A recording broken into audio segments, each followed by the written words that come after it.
And welcome to those of you who have decided to join us a little bit early. That's great. Good to see you here. We're just testing out a couple things before we get started at the top of the hour. So as many of you have already started doing, if you would just kind of sign in on the chat, say hello, let us know where you're from. And we will get started at the top of the hour. And it's great to see you guys here. Hi, welcome everybody. This is super exciting to see so many people already tuning in from so many places. Tenerife, Brasilia, Stevens Point, Wisconsin, El Salvador, Tegucigalpa, Nashua, New Hampshire, Austria, London, Ontario. This is exciting already. I know, it's fun. We are 10 minutes away from actually starting, so.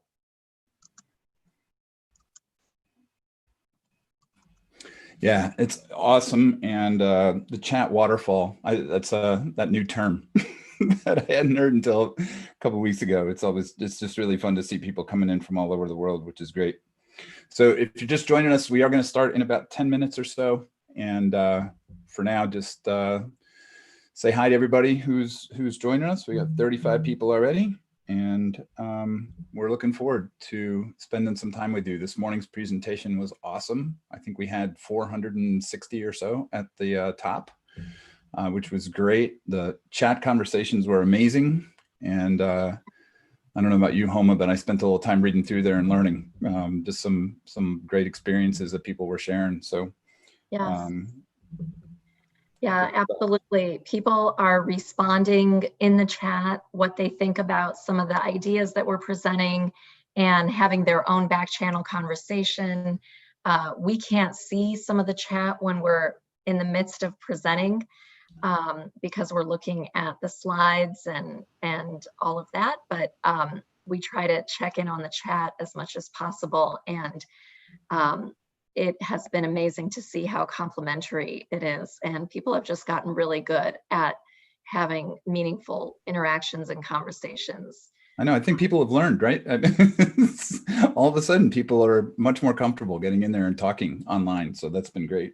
It really is. Shout out to Kelowna, one of my favorite airports in the world. Oh yeah. See that beautiful little. I actually have cousins in Kelowna. There you go. Yeah. Costa Rica, Rio de Morocco. Janeiro. Yeah, it's really fun. And Cleveland. Don't want to forget Cleveland. Cleveland, absolutely. Cleveland was our first home in America. Is that right? When my family came. They went from Tehran to Cleveland. Wow. That's a little bit of a shift, yeah? Yep. Yeah. I was a toddler in basically public housing. And yeah, a lot of good friends in Ohio still. That's where I went to college, so I've got a lot of friends from Cleveland as well. Yeah. Marcio, I see you're asking me to be your friend on Facebook. Well, so the truth is, I'm not friends with anybody on Facebook. Facebook is the one social media thing. On Facebook. Yeah, Facebook is the one social media thing that I choose not to do, and some of those reasons most of those reasons are because of the kind of nightmare scenarios that seem to play out in that space on a regular basis, and I just really can't support a lot of the work that happens there. So anyway, thanks for the invite, but I'll respectfully decline. You can connect with me on Twitter or LinkedIn, which aren't necessarily that much better, but I just have this really weird spot for Facebook for whatever reason. New Brunswick, Canada. Grand Rapids, Michigan. Cool. Saskatchewan, welcome. I've been to Saskatoon. Yeah, very cool. Marcio, my Twitter is willrich45, and Homa's is homatav. So you can definitely connect with us there. Hey, John, it's good to see you. Thanks so much for coming. Really appreciate it. John Nordmeyer, amazing friend of international education, friend of ours, doing incredible work. Everyone here is doing incredible work, actually. Berlin, Germany, Virginia Beach. Va Beach. That's my son was there last week. Oh, Argentina. Muy bienvenidos, mis amigos de Colombia. Muy bienvenidos. Did I start speaking Swedish? Any Swedes on the call? Please do. Why not? We're just saying hello until we begin at the top of the hour. We got about 5 more minutes before we start officially here, so I can, try to work through some really bad Swedish. Friends from, wow, we have a lot of great Latin Americans, Sao Paulo, Monterrey, and Skopje, Macedonia. We have good friends there. Speaking of Ohio, Carrie Herod. Good to see you, Carrie. Lots of friends from a long time ago. Work that I did in many lifetimes ago almost. But yeah, good to see people still in the mix. Yeah, for sure. Jane Bischoff, how are you, Jane? Good to see you.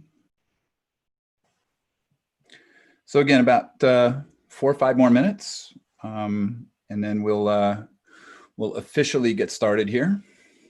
Homa, I'm going to hit record right now just so we make sure we got that. Okay.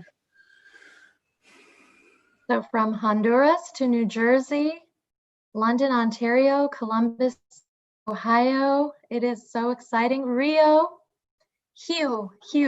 And I know that my name, Homa, pronounced in a Rio de Janeiro accent, is how you say Rome.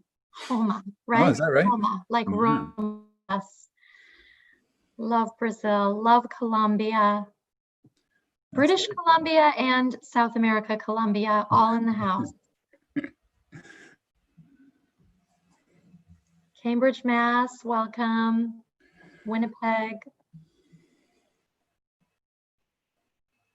So this is a waterfall of hello as we get organized and wait for the top of the hour to get started.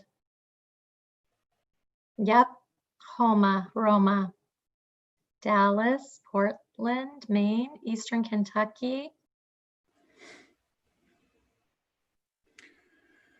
Bob Fuhrer, how are you, Bob?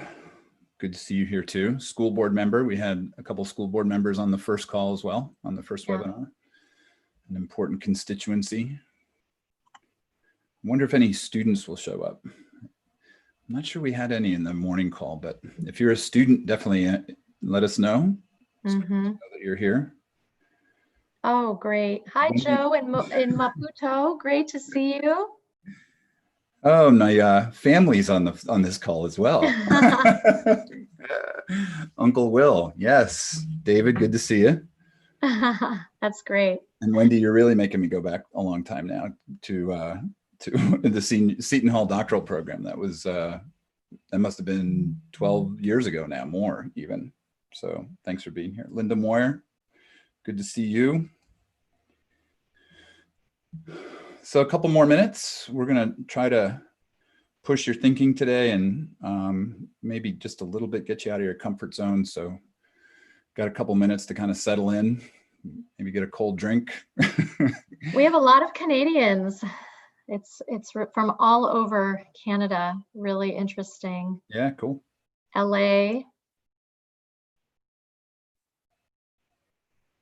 A lot of good AIS Mozambique here. And Andy Kai Fong, who's in Dubai, who I met in one of my favorite schools in the world outside of Christchurch, New Zealand. Good to see you here, Andy. Hope your new gig is going well.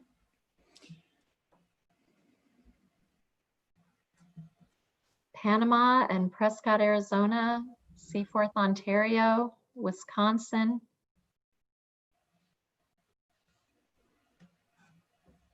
Lots of Canadians and Mexico, a lot of Latin America, actually. Another Kelowna. I'm surprised. I mean, I knew that I figured this morning would have a lot of international folks, but this one actually has more than I would guess.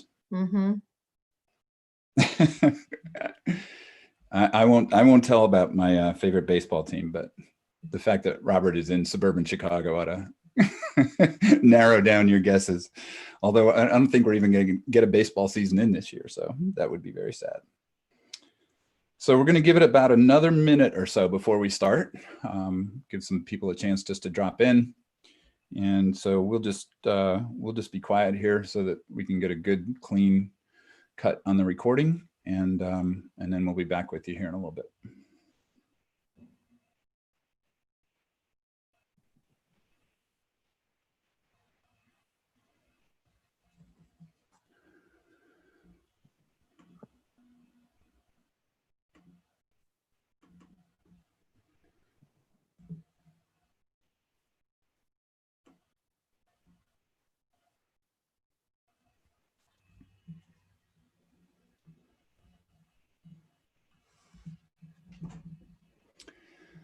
All right, well, it is the top of the hour, so just want to welcome you to our webinar on new leadership lenses for reopening schools. This is the second version of the webinar we've given today. We had a crowd of over 450 this morning at about 8 a.m. Eastern, so we're happy that you've made some time to spend with us to, I think, talk about some really important things, and things that are even more important today than they may have been just a couple of weeks ago.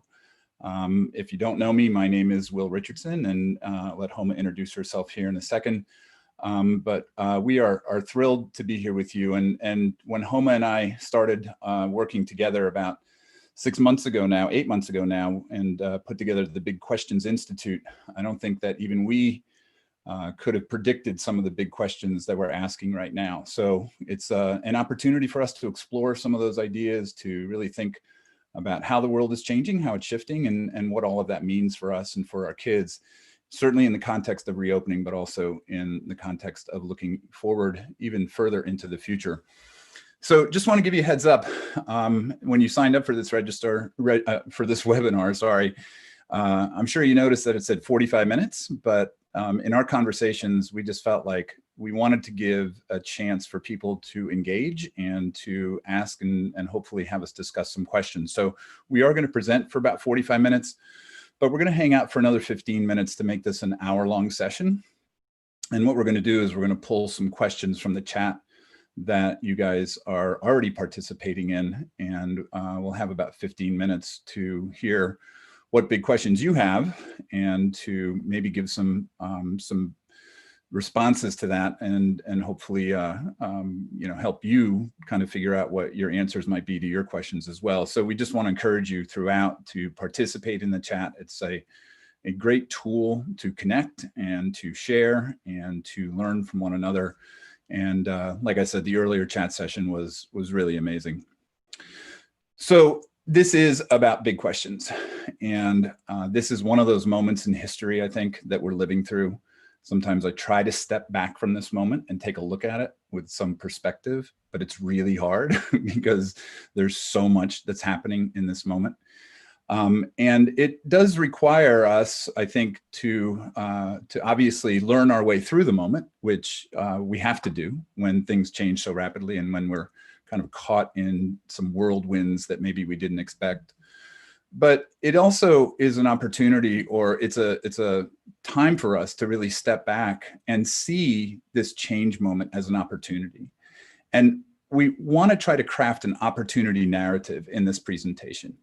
Certainly there are lots of challenges, but when you think about this particular moment, it's surfacing so many things that in many ways we kind of knew about schools and education that maybe weren't working very well, and that maybe we've wanted to address or at least reflect on for a long, long time.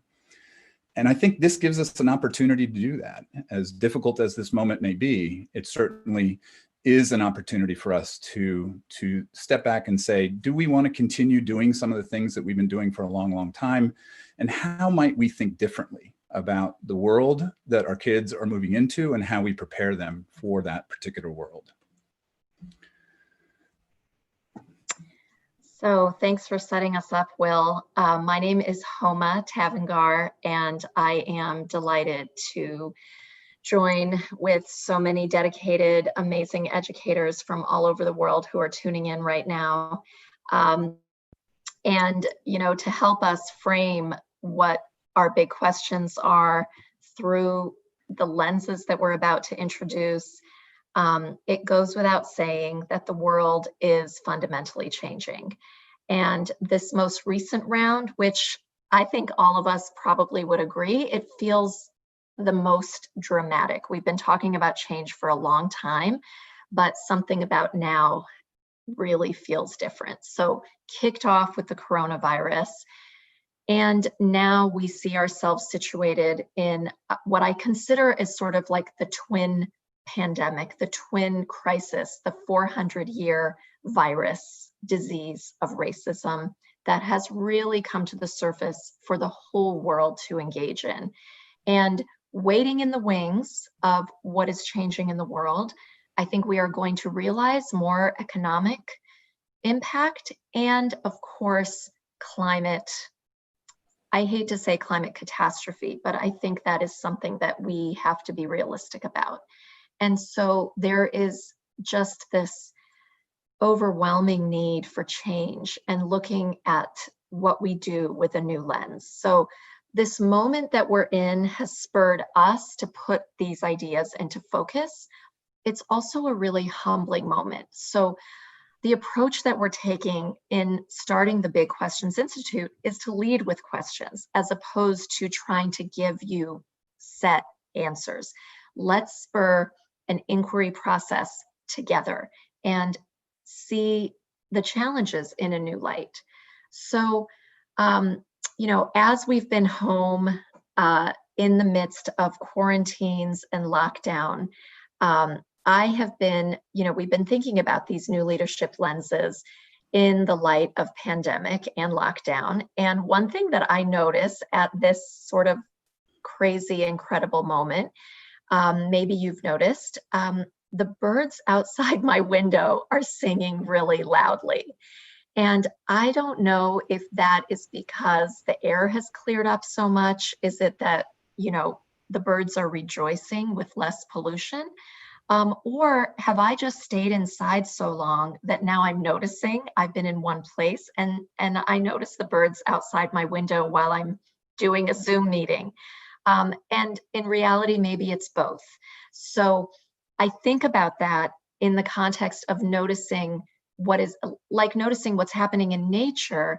The lenses that we're about to introduce, in large part, they have been there all along. We are not introducing something brand new to you, but we've been in a crisis mode, and that helps us shift from seeing and focusing on the things that kept us busy to what I think are the things that really matter.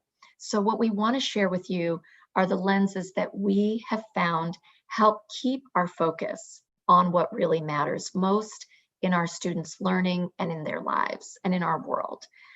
So like listening to the birds outside, focus on what you're hearing and see what emerges. And that is sort of the process that we are entering this work in.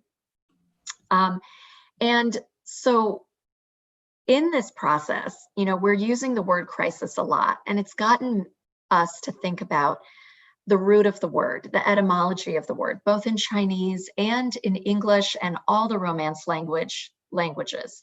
So in Chinese, how is the word crisis thought? So here is the spelling in Chinese characters of crisis.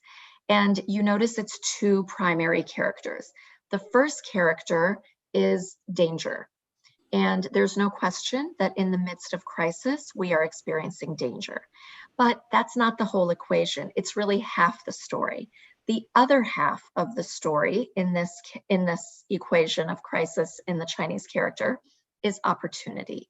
And so if we only look at this moment as a moment of danger, we've missed half the story. And we want to encourage you to seek where are the opportunities to sort of create the learning environment that you have always wished for. And so we are going to build on that idea a little bit.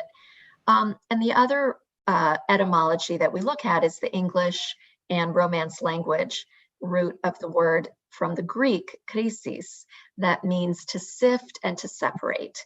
And so if this crisis is an opportunity for us to sort of sift out what is most important, that will have been a really powerful takeaway during this time. And so we don't want to be so busy and so caught up in the micro details that we know are really tugging at all of your attention to miss the opportunity of what we can sift out during the crisis.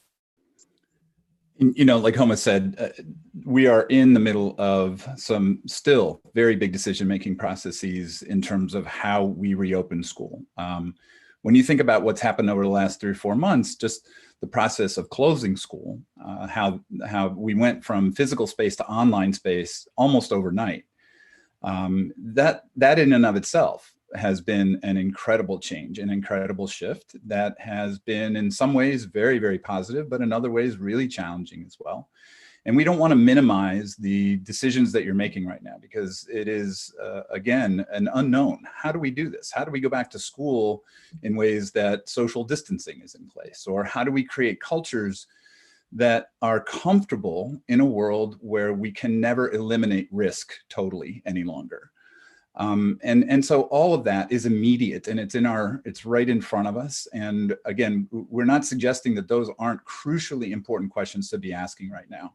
They absolutely are. How do we bring our kids back safely, and how do we bring them back in schools and environments that are effective and where learning is really, a powerful experience for them? But as I kind of alluded to before, this is also a time for us to not just think about opening day.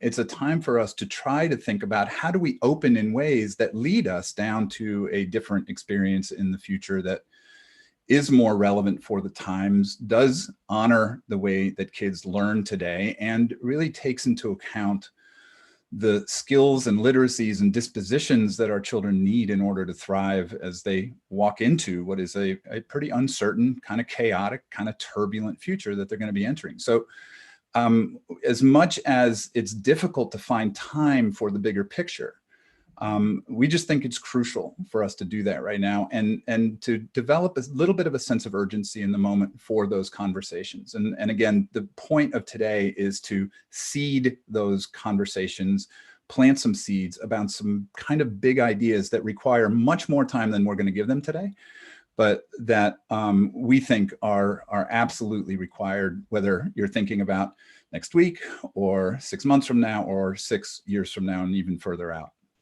So it is about how do we need to reorient the way that we think about schools. And I love that word, actually, because we have been kind of thrown off of our foundations in the last 6 months.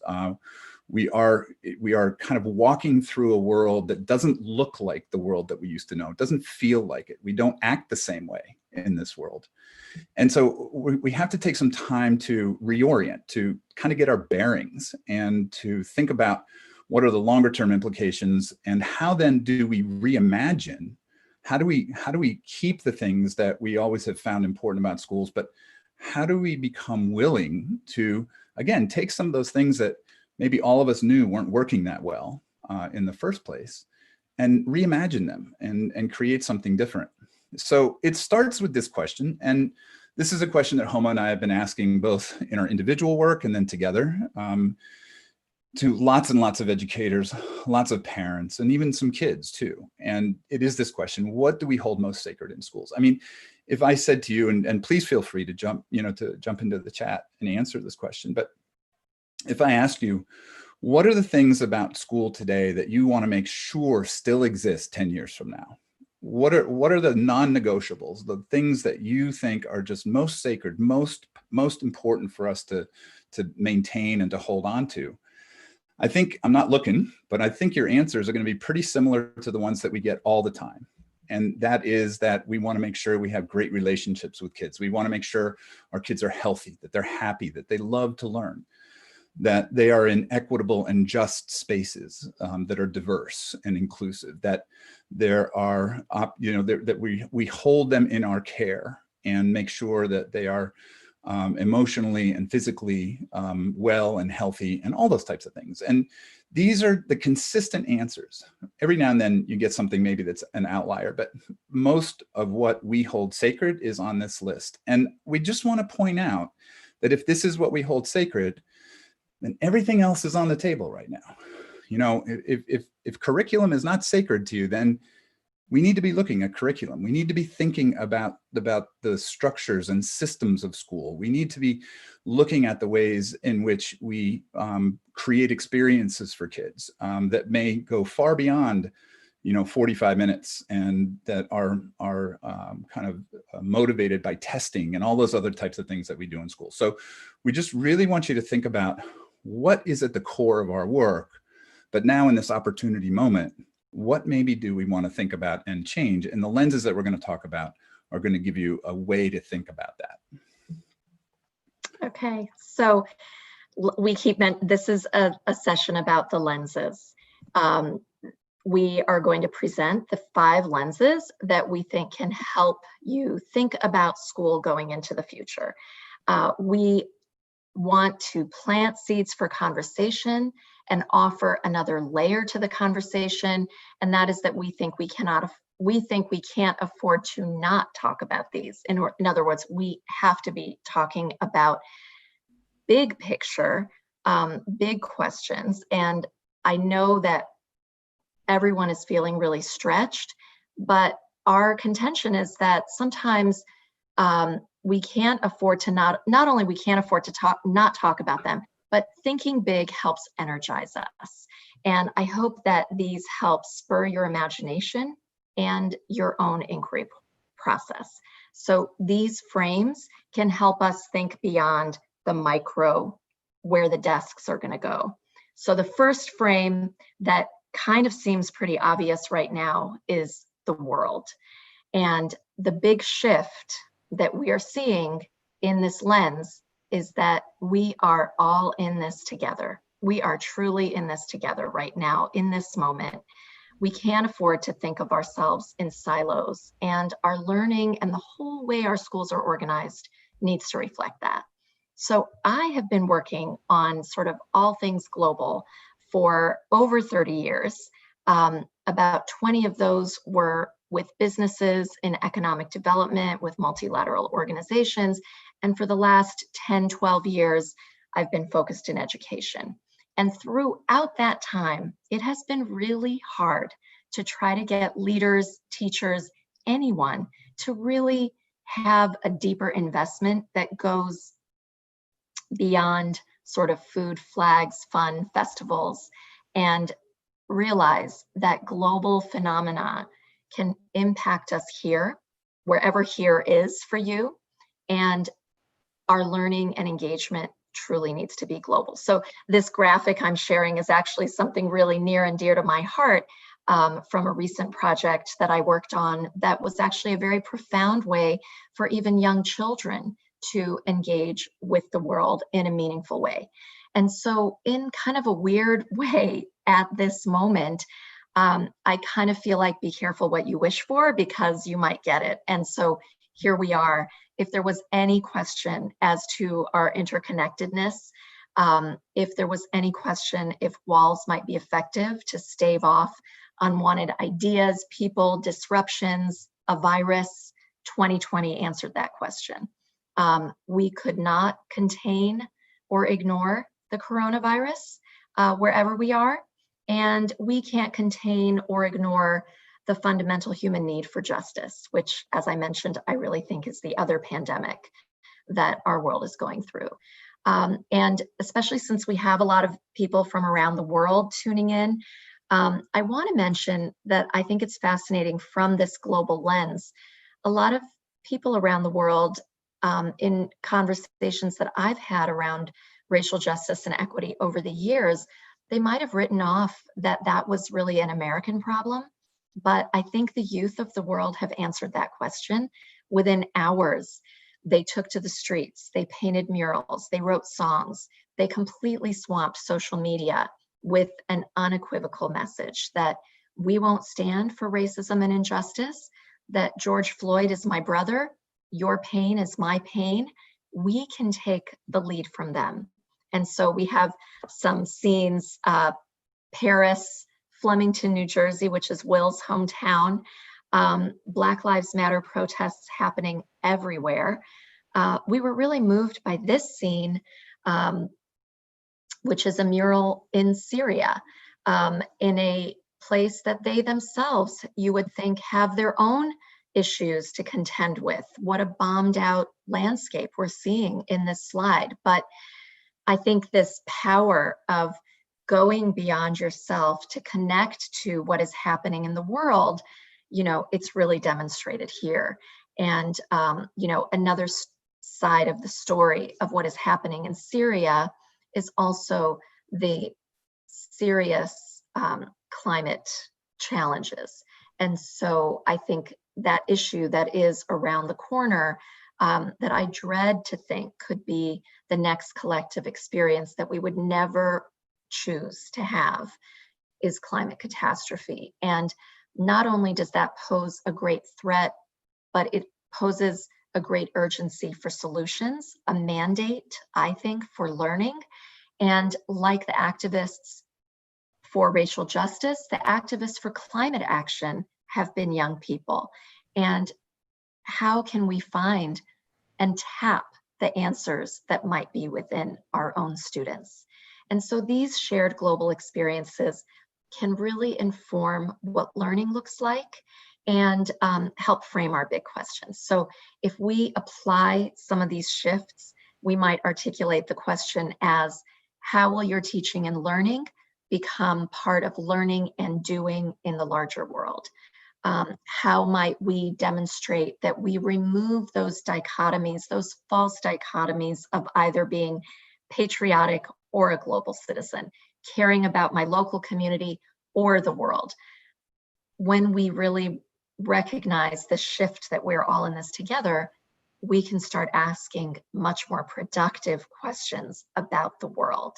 And we're just skimming the surface. So we just want to, give a few of these. And I also want to mention one more thing in this vision that is fully global.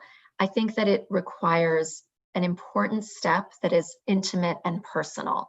And that is asking our own selves, sort of reaching deep within, how do we engage with the world from a place of qualities like humility, reciprocity, openness, curiosity, that deep well of empathy that we are capable of. And imagine if we thought about our learning and our students leading with some of these questions. So I want to turn it over to Will to share the next lens. And obviously a lot of these lenses will kind of meld together and certainly overlap. And I just want to, again, I've just been looking at the chat a little bit, some great questions in there already for those of you who may have come in just a little bit late.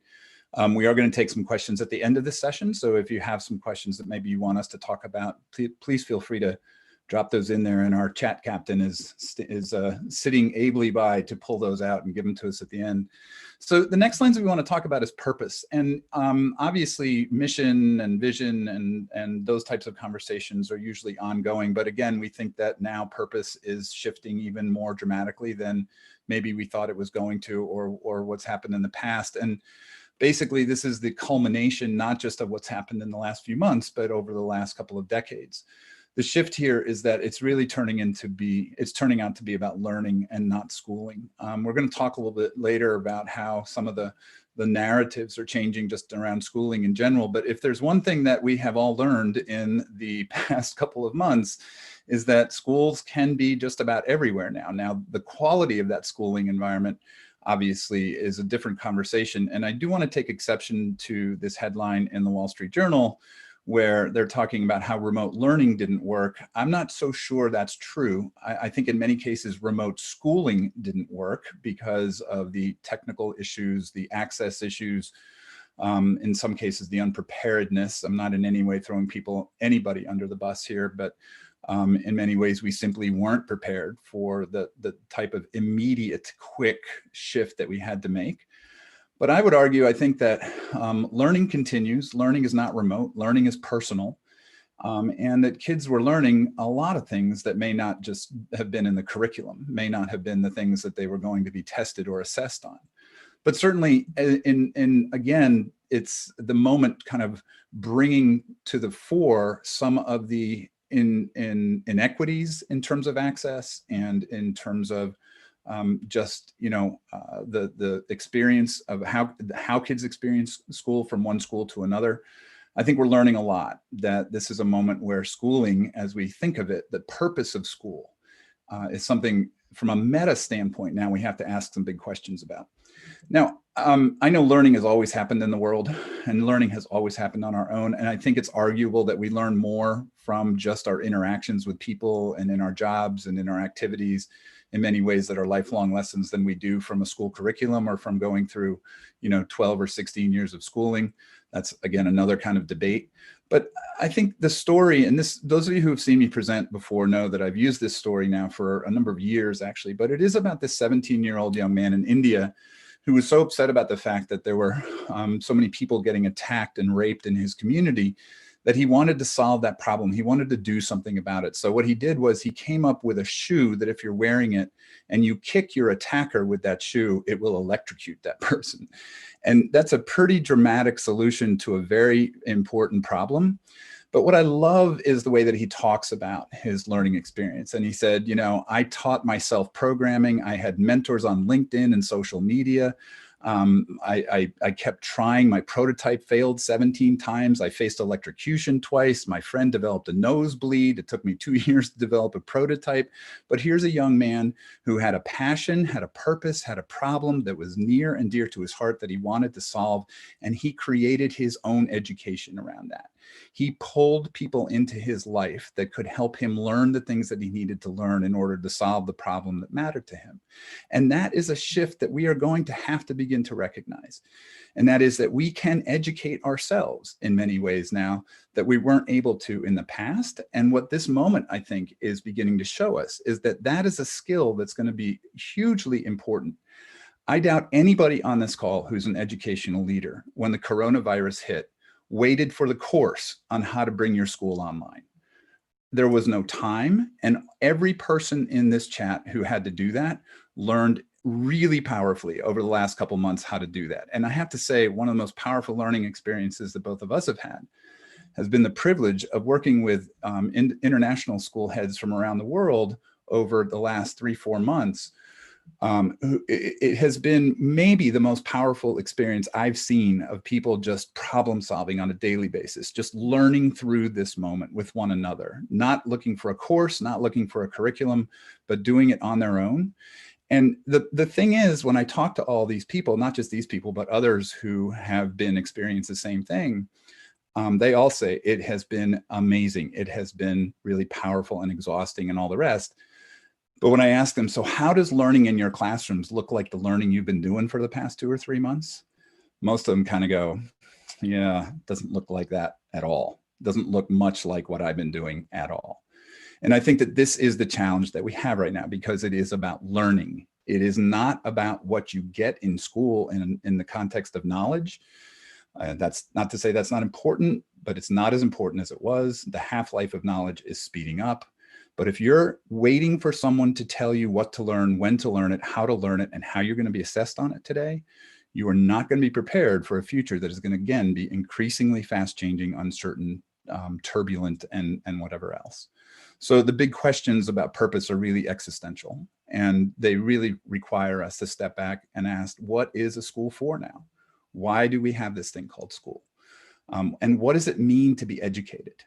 And how can we make sure that our students are learners who can learn their way through a world that is going to be presenting these types of challenges constantly throughout the years that they grow up. So let's go to the third lens, which we have identified as change. So I think we all have a complicated relationship with change. The lens of change calls on us to sit with the discomfort of not forgetting, of interrogating the structures that we might feel comfortable with. And in terms of school, to think about, what are we going back to? For all of us who think this collective global experience is an opportunity to do better, we want to challenge you. Do you think you're going back to a new normal? A lot of people are throwing around the term a new normal, and we sort of see it as a no normal. that we are in a transitional stage. And I think that we have been thinking about change from two superficial constructs that the pandemic has pretty much obliterated. And the myths are, one, that change is really slow, especially in education, and two, that change is not really possible. And I hate to say it, we all know this isn't true, but that the myth that educators are not good at change, that teachers are not good at change, and the overnight dramatic move to emergency remote schooling, or I see there is some discussion in the chat, what do you call that, is up for debate. That may not have transformed the ethos of school, but the delivery method, at least we know the delivery method transformed overnight, and that teachers were capable of doing that. And so that gives me confidence about the potential for change. And that even as we think about sort of the way that we have gone from the industrial era to, a lot of people would call it a digital era, we want to challenge you to think of it as a contextual era. In the industrial age, it was founded on a sort of scalable model of efficiency with standardized products. It was supplier-centric, factory assembly line. Consumers were treated as a passive audience. The key to success was efficiency at scale. So there was an ideal manufactured car, house, and standardized exam. And so in the contextual era, rather than calling it digital, I think a digital era centers data and machines, but a contextual era centers the human experience. It allows for a bigger and more equitable chance at problem solving. And so in this quote, the argument is made that we are beyond the industrial era. And the way we frame it is around this notion of a contextual era where it's all about context, reading context, responding to context quickly and effectively. And that is a very different way of organizing and acting, particularly compared with the various iterations of industrial age. So contexts are about taking into account the populations, the places, the institutions, how we interpret our past, our present, our future. Data is just one element that contributes to context. Context also have to do with our interpersonal relationships, our world, and our own personal needs. So this, sort of tongue-in-cheek quote, context is worth 80 IQ points. And so in the context of change, I think that the key is when we embrace the power of context, then change is not as scary. We become more firmly grounded in the realities around us. So pivoting, shifting, transforming, those elements of change start to make sense. We don't resist it as much. And so to wrap up this section on change, I want to leave you with the metaphor of the cocoon. So we all know the cocoon is, it's an embodiment of sitting in discomfort and not leaving, not turning into a butterfly until transformation is ready. So I think the inability for us to visualize change could be reflected even in the way we tell the story of the caterpillar. So in the story of the caterpillar, if you notice, we usually focus on before the caterpillar and after the butterfly. But what is happening in that in-between space during is where the pain, the change, the hard work is taking place. And so the pandemic, social distancing, staying home, closing our schools, that has become the story of during, and we don't know when it's going to end. The vulnerability of our frontline workers, in many cases, their undervalued labor, that has become part of the story. The killings of George Floyd, Breonna Taylor, Ahmaud Arbery, that has taken place in this moment of during, and it has stirred the world to act. So the test of this moment of change is if we can maintain momentum toward justice and realize what that next stage of process, that transformation is going to be, to kind of hold on to this stirring that we are all feeling. So in this moment of during, honoring the potential for change, all that hard work that's happening in that cocoon can spur us to ask so many questions. And so here are just a few.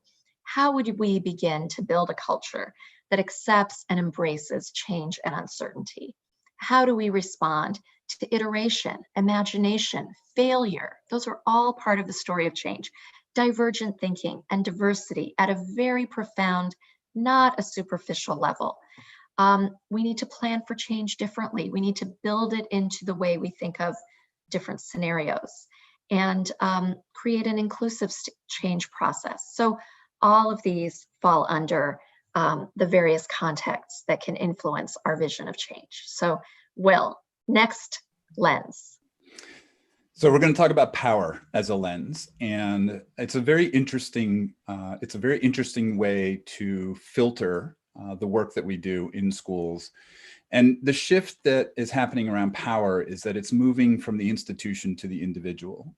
In almost every institution, what you're seeing is individuals who are beginning to carve out their own spaces, their own projects, their own learning, their own activities, their own the pursuits. And so it's incumbent upon us in schools to begin to interrogate a lot of the power relationships that we have, and what power looks like in productive ways, instead of tamping down power in many of the ways that we ask kids to be compliant, and we give very little space for innovation and whatever else. You know, I love this quote by Bell Hooks, who talks a lot about, and by the way, that her name should not be capitalized, and I apologize for that. But you know, she talks about the fact that it's not that you have power, but it's because people don't want you to have power. Power is intimidating. And when we begin to get more of it, or when we begin to use more of our own natural power, a lot of people push back against that. And I think you're going to see more and more of that as we move forward. But certainly this is something that we have to talk about in schools, because power relationships in schools are ubiquitous and very deep rooted. And those of you who've seen me present before know that Seymour Saracen has been a big influence on me in terms of lots of the conversations, and this one in particular, where he says, you know, existing power relationships in schools are part of the problem, but can never be a part of the solution. We have to change the way that power is meted out. And when we look at power relationships, we're talking about teachers to students. We're talking about teachers to leadership and parents, policymakers, and school boards. All of those entities have power that they are either sharing or trying to hold on to or whatever else. And we have got to start thinking how to flatten those hierarchies. And it's not about empowering people, because Homa and I both take issue with that word. It's not about us giving more power, but it's making space for the natural power that we have. And so one way that that's starting to bubble up in the conversations around education is this idea of agency. And a lot more people now are saying we need to give kids more agency. We need to give them more voice and choice. But we also need to be careful when we say those words and those terms, that what we're not suggesting to them is, you have 3 pathways to get to my outcome. That's not really agency. That's just kind of a tease. And agency is when we really allow kids to pursue the things that they care about, questions that they own, problems that they want to solve on their own terms with our assistance. Because the goal is to help them become really great and powerful learners. And so that is a shift that is occurring in the world, and it has to begin to occur in schools. So I love this quote. This is one of my favorite quotes from Sean Michael Morris. And he says, you know, agency does not give us power over another or each other, but it gives us mastery over ourselves. And an education that does not encourage or facilitate this agency is not an education. He gets very kind of abrupt here, where he says, you know, it's training, it's conscription, if we don't give the freedom and the license and allow kids to pursue learning on their own terms. I just think, looking at my own children, thank goodness they have developed into very, very powerful, inquisitive, curious learners. And I don't really really worry about them too much, because I think that they understand that they have power to pursue the things that are interested in them, but they also have power to connect to others who will do that work with them. And that's a very, very interesting place to be. One other thing about power really fast is that the whole coronavirus, this whole kind of shutdown that we've been in the midst of, has certainly, as I said before, kind of created this moment where we are in constant risk. And that's just a reality of the moment. And that's not going to change. We're going to have to get that into our frame. We're going to have to adapt that into our culture. But in terms of power, that means that a lot of people are going to try to surveil us, and a lot of people are going to kind of try to get into our privacy. We need to be very, very certain that we're clear about what the trade-offs are in terms of data and information to keep us healthy, but really the ownership of our own ideas, our thoughts, and our activities in ways that, again, give us the power that we need to make good things happen in the world and to learn in really deep ways. So about power, where does power reside in your school? Who owns it? And does it lend itself to change, or is it really pushing you back to the status quo? And this is one thing that you're going to have to reflect on right now. Because the pull is, as we're going to say again, the pull back is very, very strong. And how can we shift power to and amplify agency for learners? Because I think that's just a very important piece of this. I'm going to finish up with the last one, and we're going to do this fairly quickly because I want to make sure we leave some time for questions, and we're a little bit over on our time. But the one other lens that we have to think about now is story. And it is about this idea of the fact that most of the world right now is changing. The stories are changing, and there's no question that the narrative of education is changing. There's no question about it. There are now more ways to think about being educated, more ways to get certifications and credentials, more ways to do learning on your own terms and to become educated that don't look like a lot of the traditional narratives that are getting extremely expensive, are very stressful, are not necessarily great for kids' mental health, all those types of things. And the world is in between stories right now. We are in between stories politically. We are in between stories in a media context. We are in between stories. Lots of businesses are not sure how they're going to iterate out of this moment and what they're going to be in the next moment. So we are in between stories as well in education. There's no question. And this is a very angst-driven moment.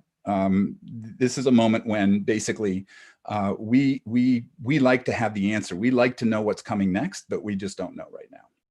And so there's a lot of anger, and there's a lot of disillusionment, and a lot of friction and angst about it. So the question becomes, what stories are we telling in schools? And here's the deal. You choose the story that you tell. No one else chooses it for you unless you let them. And we are going to have to tell some very interesting stories. Now, a lot of people choose to tell a story like this, that says that our value is based on test scores, is based on number of AP tests or number of AP classes that we have, or the colleges and universities that our kids get into. And that's one story that you can choose to tell, but there are a number of other stories that you can choose that I think are more reflective on learning, like that young man in India. And by the way, that story is breaking. That story that we have kind of placed our value on is beginning to break down. And it's going to continue to break down. And what we're going to have to figure out is, what do we want to tell? Do we want to tell stories about schooling, or do we want to tell stories about real learning? And that's a choice. Always remember, however, it's not going to be your story unless if someone else is telling it. And so we need to seize this moment, I think, and figure out what is the story, what is the narrative that we want to express, that we want to articulate about the work we're doing with kids in a moment that is changing very, very quickly. So what is the story of your school? How are you telling your story? And how might you tell your story even more powerfully? So Homa, those are the 5 lenses. And basically, why don't you kind of finish us out here? Yeah, so, just in summary, world, purpose, change, power, story. And one way that we have organized these lenses is in a table that you can see has the, it's sort of like a relationship to each of these lenses. What does this mean to me? What does it mean to my school? And then what does it mean looking out to the global community? So this is sort of a summary. We do a longer audit on all of these. And it's just a way to make these ideas that maybe feel like they're at 50,000 feet.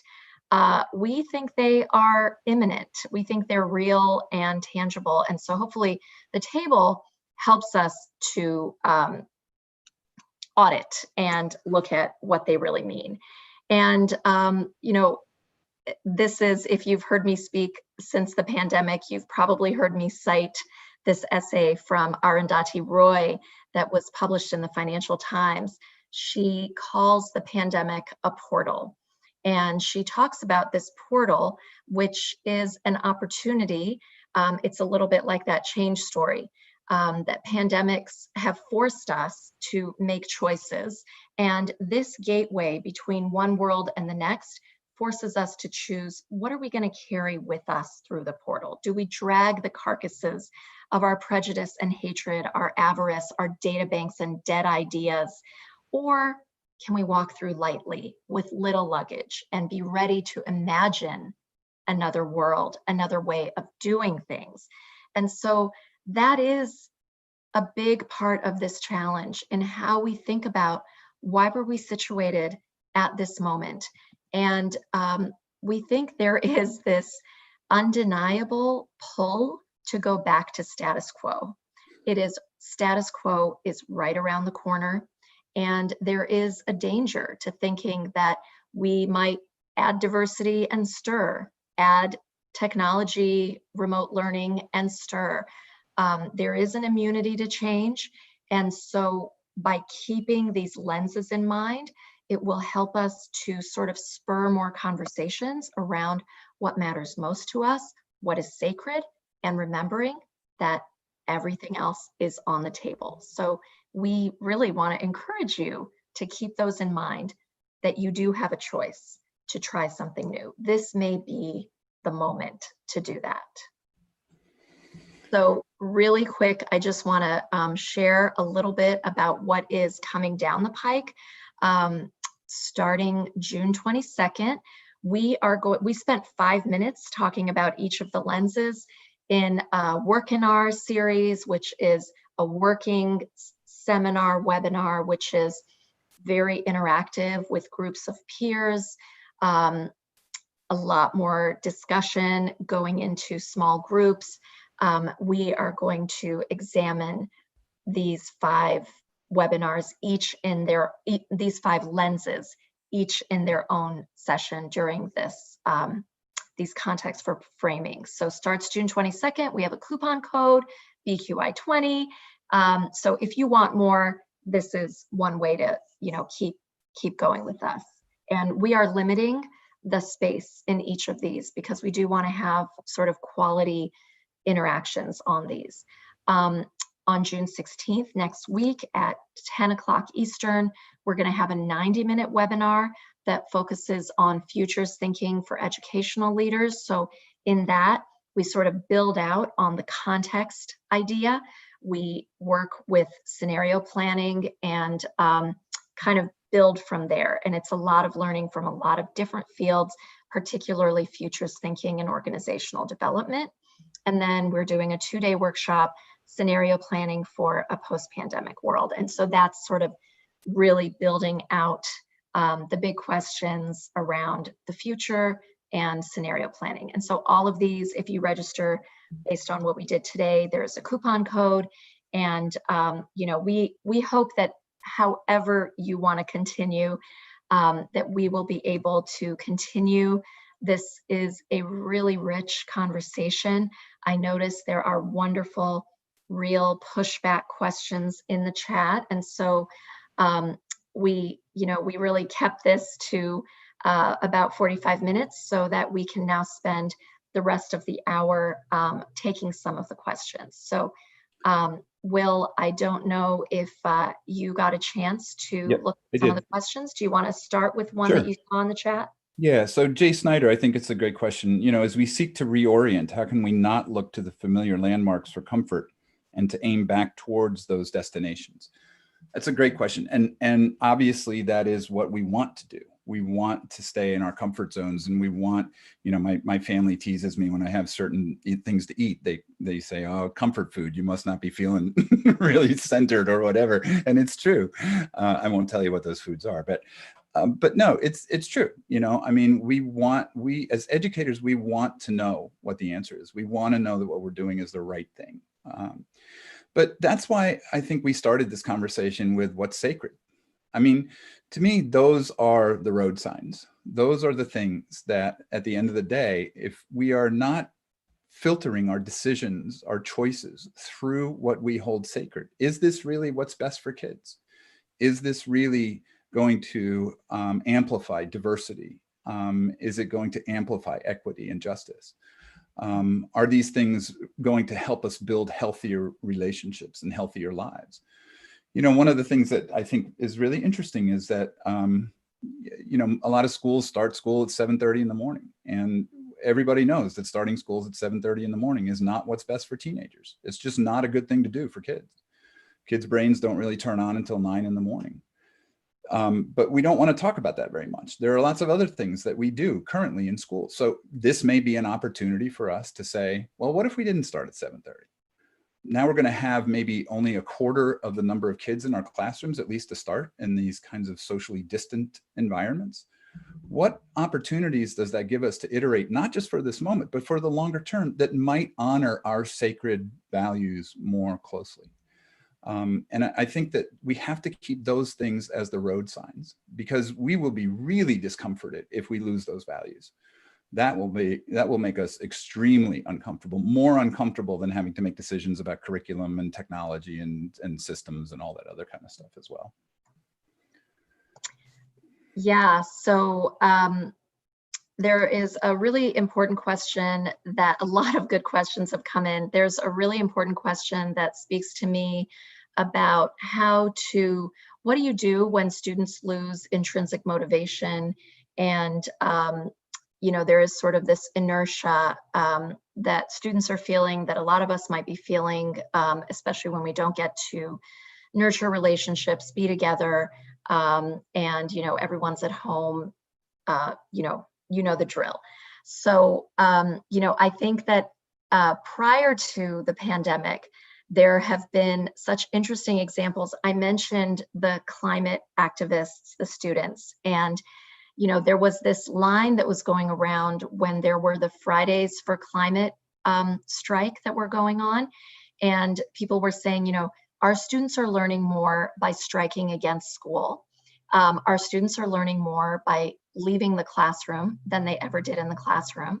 And it's not as if we don't have massive need in the world, and that we are going to rely on them to solve that. So I think the idea of, this is a few ideas sort of blended together, but the idea of going slow to go fast is powerful right now. So going slow with ourselves and our students means I'm not leading with a checklist. I'm not leading with an avalanche of stuff that I have to do on day one when we go back to school. I want to lead with listening. I want to hear from them, whether it's now during break, or if you have summer classes, or it's winter where you are, or in September. We give our students a chance to search for what matters to them, what they care about. And we listen, and it may not be what we expect for them. I know in my own 3 daughters' cases, they never took the path that I expected, but now they're each doing some really exciting things that I am really looking up to. But it takes that slowness and that listening to allow them to find what that is. And I think that is a little bit, goes to another question: how does the caterpillar overcome inertia? And I think what we see in the caterpillar is struggle. It's hard. And so in a lot of cases, you may be coming from a school where there's more comfort. So we're not used to discomfort. And allowing us to be in that space of not knowing could be, just a great gift in the learning process, in the process of global connection, and in the process of global problem solving. So that was maybe like 3 or 4 questions in one. Yeah, and I think that being in that mode of confusion is not a bad thing. I mean, that's the Margaret Wheatley quote that says, sometimes it's okay not to know. And we have to sit with that for a while before things may seem to make sense to us. Just really fast, since a couple people were in the chat asking about the coupon code again, it gets you 20% off of the PD that we're offering in that 5-week series. So it's BQI20, and when you register for it. And that's an online only code. So just because you guys decided to show up and stick with us, we appreciate that. And we'd love to do more work with you. And that's a little bit of a value for that. Carrie Green asked, how significantly can we change school models when the reality is that when children are in school learning, parents are able to go to work? How do we change that huge societal framework? Well, we've kind of pushed that one, haven't we, over the last couple of months, right? Because I think there are probably a lot of parents who would be happy whatever we did at this point to just make sure their kids were somewhere for 7-8 hours a day. Look, again, I think this is an opportunity, but it's one that you have to build capacity of parents for. So if the big question is that, or the big kind of search is, how do we make sure that kids are with us to give parents the opportunity to work and to do all the things that they need to do? Well, that in the short term is a difficult question right now, because we're still not sure about what that's going to look like. But the other question, though, is, again, what's the opportunity here? So if the idea is that a lot of parents, and I know this isn't all parents, but a lot of parents are saying, look, I just need my child to be with you for 7 hours, then how do we build the capacity of parents to create an experience for kids that aligns with our core values, our beliefs, our, the things that we want most for kids, but maybe looks different from what their experience in school was? How do we change the narrative in their minds to understand that schools need to become, once again, more of a public good, preparing kids to be citizens and to participate and to be literate and to be able to engage in conversations much in the way that you guys have been in the chat, instead of schools being much more for this kind of credentialing, maintaining status value orientation that schools have become in the last 30, 40 years. How do we help them understand that the narrative is shifting and that we need to go back to a story of school that is much more oriented toward the public good? So that's the big question. And I think there are ways to do that, right? Part of it is the stories that you choose to tell. Every one of you has a really interesting, powerful story of learning that looks nothing like what parents experienced. That if you focused on that story and those types of stories, and you forgot about the more traditional stories or chose not to tell those more traditional stories, I think that would build the capacity of people to engage in a different conversation. You have to make space for it. And it's not easy to do, and it's not something that happens overnight. But again, I think we have an opportunity to really start those conversations at a level maybe today than we haven't had in the past. Homa, you want to take one more question, or? Well, sure. I see, well, the parent, that was the other thing that I was thinking about. And I think that having parents consider what matters most to them, it kind of goes back to the issue of intrinsic motivation for students. Listening to the parents in terms of what's most important. I think very few of them will consider that what they really want for their kids is just to be in a holding place. Babysitting is important, socializing is important, but it's much more. So what I've seen that's been really exciting too in the course of the pandemic is schools getting more creative about educating parents, involving parents, maybe providing education for parents that they wish they also could have had. A lot of times I see projects that my kids have done and I would have loved to have the opportunity to do some of those. So it's really, lifting all ships together and not underestimating the power that we all have. And so that's why we want to lead with questions. And I think we are at the hour now. So we will stop here and let's just kind of celebrate. We had 505 people at one point in this discussion, and this is a lot for people to sort of think bigger, think in this sort of unusual way through these lenses. And we hope that many of you will continue on this journey. We are really learning, and I truly feel humbled to have this opportunity to share and think. And so many educators that I deeply respect have been in this session. And so thank you all for being here. It really means so much. And it really does feel like we are building something special, a community all together that is for a greater good. And likewise, and if we can help you learn through the challenges of this moment, please let us know. That's what our work is about. We want to support you, and we want to learn from you and with you as well. So we hope to see you down the road at some of our PD or at other webinar extravaganzas that we have. We had over, I think, close to 1,000 people watch these today. So that's just really humbling. Want to thank you for spending time with us.